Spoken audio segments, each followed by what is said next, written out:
Hello, I'm Langston, and I'm back on my channel with election forecasting. And today I'm going to be addressing some Republican bullshit. And I hate to even come off like that. And before I start this video is not biased. It's just talking about what I hear is straight bullshit from the right wing about the 2022 midterm elections in the Rust Belt. So first, I want to talk about these Rust Belt states definitely did trend right, partially because of lack of rural turnout, and these voters just not coming out for J.D. Vance, Dr. Oz, Tudor Dixon, as well as Tim Michaels in Wisconsin, like even Ron Johnson, they all struggle with getting Trump numbers in these rural areas. You can see that when you look at these counties. But these Republicans did not do as well in the rural areas, and that's something that really hurt them. But something that they refuse to acknowledge is the fact that Democrats also struggled with black turnout. Like in Milwaukee, for example, if you look in 2022, you'll see that only 243,000 votes here. Like that is substantially less than Joe Biden got in 2020. We're talking about 317,000 votes, a 70,000 vote drop off there. If you go to Michigan, this is a state Joe Biden got roughly 600,000 votes in.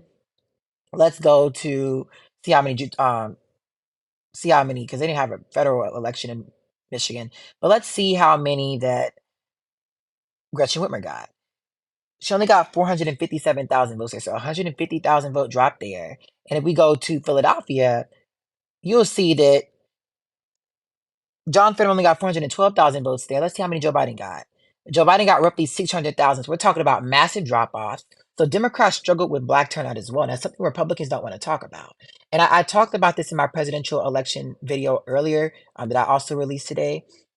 But the reason I wanted to address this because I'm just really tired of hearing these bullshit ass arguments because the math does not math to the Republican victory that these Republicans are talking about.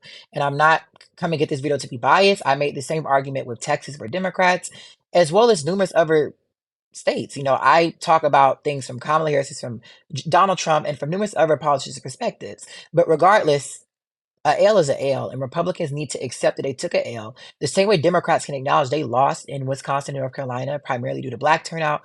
Republicans need to acknowledge that they would have lost the Rust Belt regardless if turnout would have been higher from those voters as well. They made the same argument in Nevada with, they Adam Laxalt did worse because of rural turnout, but they failed to acknowledge how much lower Hispanic and Latino turnout was, which would have benefited Democrats. So you can't make an argument about turnout being low amongst a specific demographic without talking about issues the Democratic base had as well. Because if there's high turnout amongst your base and low turnout amongst the opposition base, of course you're going to do worse. And the thing is, Democrats are going to net a lot more votes in these suburban counties than what John Fetterman was able to do, and what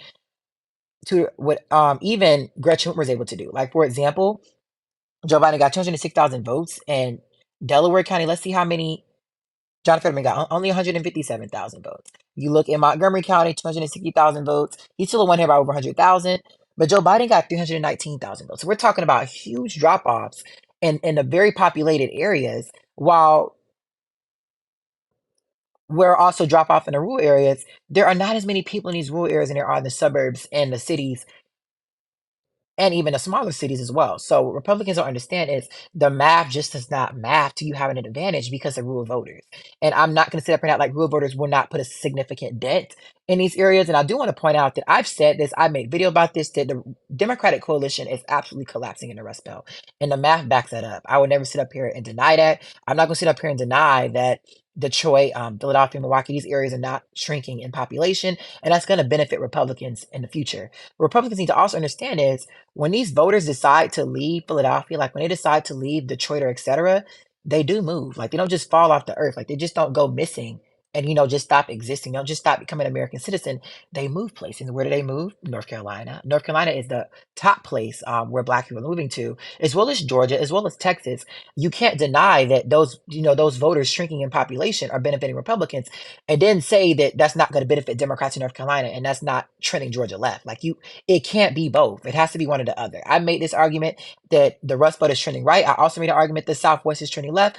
And I'll be making a video in the future about why the South, and particularly Georgia, North Carolina, is trending left.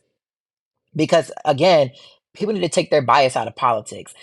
And like I said, my favorite word, the math not mathing, the math just does not math to a Republican victory in these states. The only way they're going to be able to win is if you go back to 2016 and you see Hillary Clinton numbers with black voters in these big cities. That's the only way. We're talking about, I know this looks decent, 288,000 votes, but that is not good. That is not good with turnout from these areas. And I do want to point out the sad thing is, even with Hillary Clinton's numbers with black voters, that would still probably be able to overcome a lot of these other Republican candidates. Like Nikki Haley and Mike Pence, they probably couldn't even overcome these areas in these big cities. Like they couldn't even get enough real turnout to beat this. So I do want to point out that even though these numbers were really bad in the big cities with turnout, I doubt that other Republicans, including Donald Trump, could even overcome that. So I acknowledge the fact that Donald Trump walks so future Republican candidates could run, but you have to also acknowledge the fact that the map benefits Democrats in the Rust Belt, at least as of now. And unless you can come up with a strategy to overcome these huge cities in the Rust Belt and overcome these left trending suburbs that even Hillary Clinton was able to shift. And if Hillary Clinton could do better in the suburbs, if John Fetterman and Mandela Barnes can hold up the margins in the suburbs, what do you think Joe Biden's going to do in the suburbs? And do you really think these suburbs won't vote for Kamala Harris if they'll shift for Hillary Clinton? If John Fetterman could do better in these suburbs, you think Kamala Harris can't do better there? Like the things that you hear come out of these, right wing YouTube channels' mouths is something that never fails to amuse me.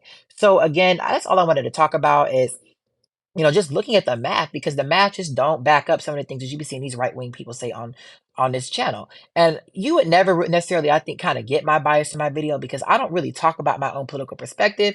I just talk about how I try to talk about things from more so of a black perspective, but I also talk about things from a very unbiased perspective. Like I'm not gonna sit up here and act like Donald Trump can't win. I'm not gonna sit up here and act like Joe Biden is gonna win in 400 electoral votes. I'm not gonna sit up here and act like that Democrats are going to win Alaska, and I'm not going to sit up here and act like that Republicans are going to sit up here and win Virginia. Like I'm not going to sit up here and deny the facts just because of my own opinion. So I want people to really try to take their bias out of politics, and I want to sit up here and address this because I don't understand where this math came from. When looking at this, it's clear that Joe Biden and Kamala Harris all have advantages in the Rust Belt.